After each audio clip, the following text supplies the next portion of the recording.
Hello and welcome, RCSchim in the hangar. Today we will try out the CREALITY Scan Raptor. Since this is a hybrid scanner, it has both infrared and laser mode. For me, the laser mode was way more accurate and way more enjoyable to scan objects with it. The infrared mode is maybe better for large objects that have a good differentiation without the need to apply loads of those sticker marks. I have a box of those 3D printed marker helpers now, and you need a lot of them, and then you need to remove them from the 3D scan. So I wish in the future they could come up with a better way of getting a Cartesian coordinate system. Like in VR, they can have inside-out tracking that really works well, but not as accurate. In the meantime, they rely on image recognition, infrared or with RGB cams. The laser, however, is very clever. It projects a laser, a few laser lines, and then it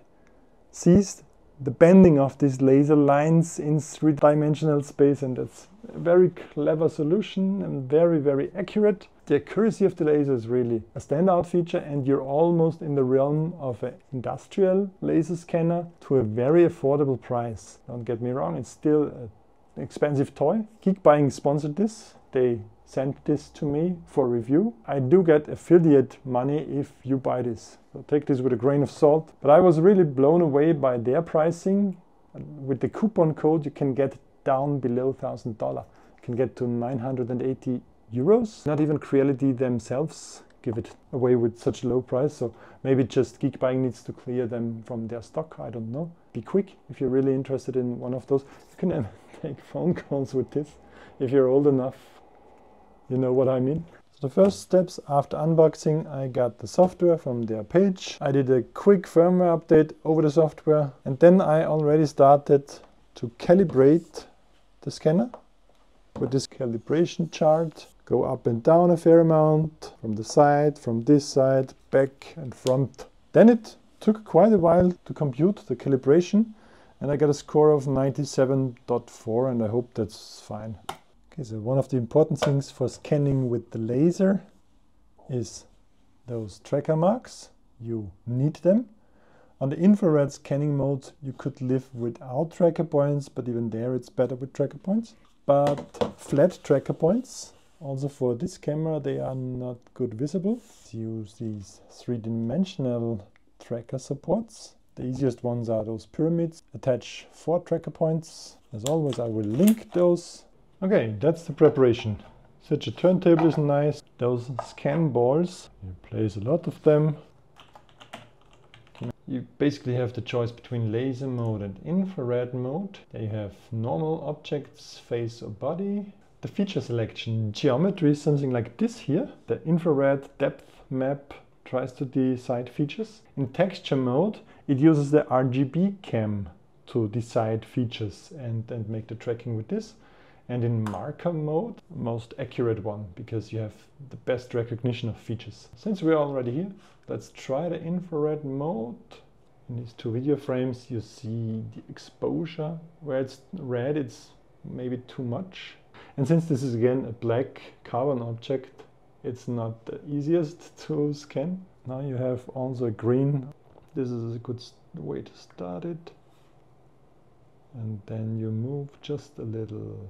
And always try to not to lose tracking, which I already did. Come back to a known point. That's rather unsatisfying. Let's say complete scan, yes. Chimera 4, laser, blue laser mode, color mapping, and say no, flat base. No, let's just start here. You will see in the laser mode, it's so much more accurate already, and it's also tracking good. And I found it's a good idea to nod up and down with the scanner and turn the table. This is the fastest way to get a good scan. And look at that. And on the computer screen, and we can even zoom in with the device, that's nice. You see the green areas are the ones where the point cloud is already quite dense and good quality. So now with these 3D tracker points, I can even move down at these very flat angles. Not too much. But if we tilt it to the side, to be honest, that's my first drone to be scanned that way. And I'm blown away by the amount of details that we already get. It looks really good. Place the drone upside down. I just want to get the bottom cross. Now we'll say new scan. You can have multiple scans in one project. Same settings, scan. So I just want to... Oh, I was tracking. Where's the track? Yeah.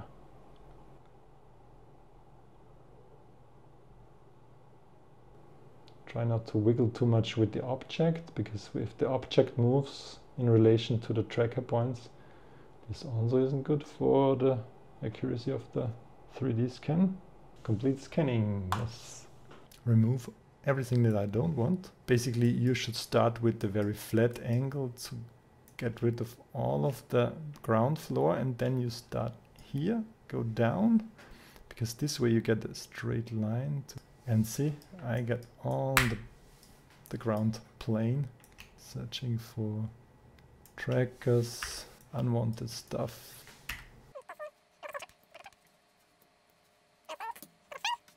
Select all 2 scans. Need markers removal, we already did this. I don't want ultra detail, and now I say yes, please optimize both of them. It looks like it's optimizing both now for me.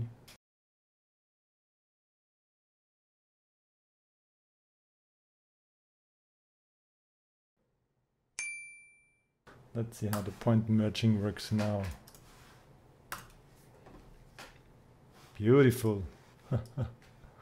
Yeah, still not perfect. I should have scanned it without props in the first place.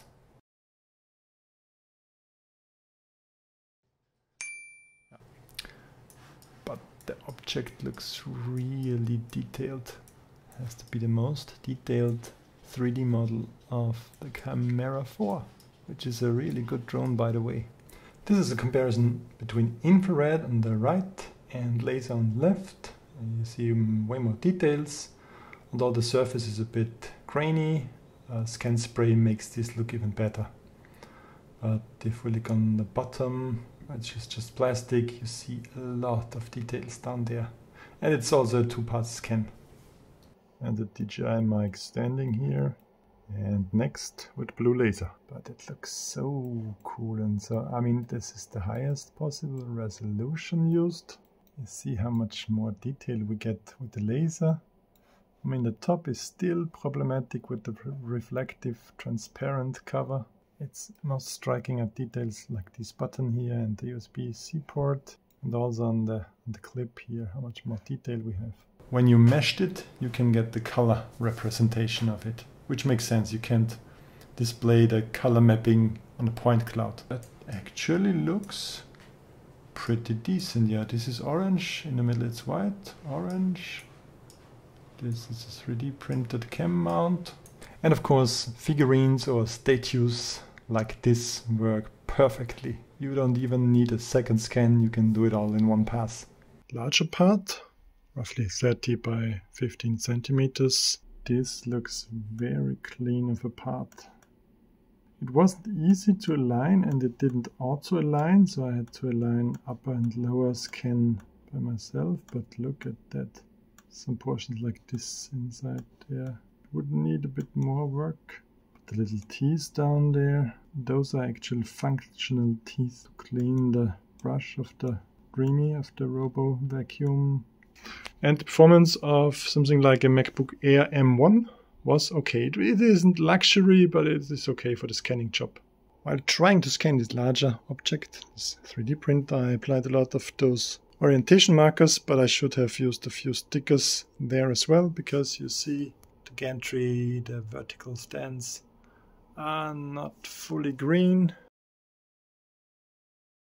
So let's just see how we can scan this monstrosity of a plane. And once again in IR mode, this didn't work too well. I refused to place stickers directly on the wing. I just used my 3D printed ones and those are not perfect, and you see the result is, yeah, it's not good.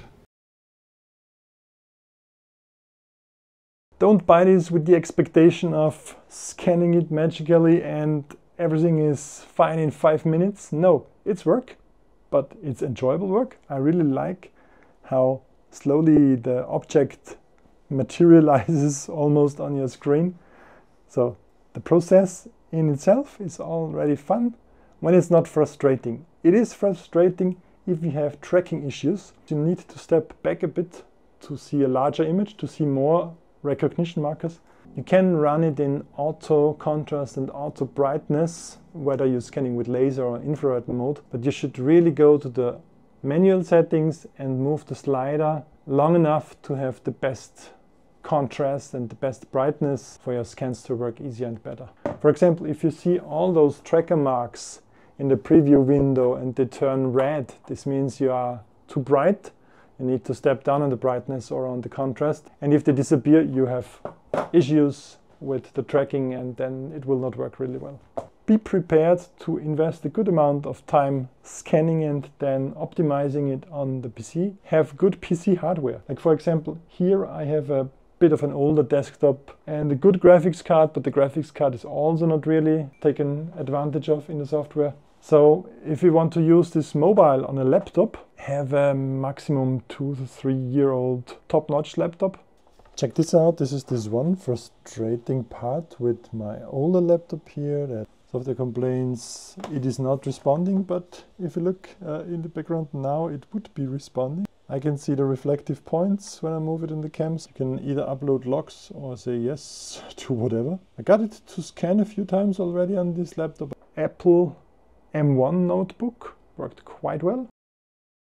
While the software is updated regularly, it's still the software part that needs the most improvement. On my older PC here, I had a lot of crashes initially. Upstairs on my better gaming rig, there are fewer crashes.